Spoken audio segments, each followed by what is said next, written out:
अस्सलाम वालेकुम वरहमतुल्लाहि वबरकातुहू।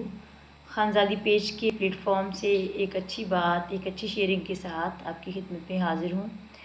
आज हम बात करेंगे दूसरों के गमों को अपना गम बना लेना। अगर आप दूसरे के गम को, दूसरों की तकलीफ़ को अपना गम और तकलीफ़ समझकर उसकी मदद करते हैं तो उसका सिला अल्लाह इस शक्ल में देता है कि आपकी तकलीफ़ भी दूर हो जाती हैं। बात कुछ इस तरह से है कि जब आप किसी की औलाद की तकलीफ़ को कम करने के लिए या किसी की औलाद के दुख दर्द को बांटने के लिए उसी तरह से कोशिश करते हैं जिस तरह से अपनी औलाद के गम या तकलीफ़ को कम करने की कोशिश करते हैं, तो आप यकीन करें कि आपके इस अमल से आपकी औलाद से गम हटा दिया जाता है कि उसने अपने हिस्से का गम दूसरे की औलाद पर खा लिया। यूँ आपकी औलाद के गम से आपको निजात मिल जाती है, यानी कि आपकी औलाद से वो गम और तकलीफ़ भी हटा दिया जाता है।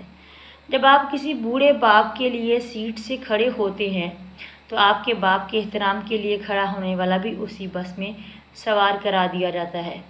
जब आप किसी की माँ, बहन, बेटी की तरफ उठने वाली गलत निगाह को फेर लेते हैं तो आपकी माँ, बहन, बेटी के गिर्द भी वक़ार का एक दायरा बना दिया जाता है जिसकी तरफ उठने वाली हर गलत निगाह झुकने पर मजबूर हो जाती है।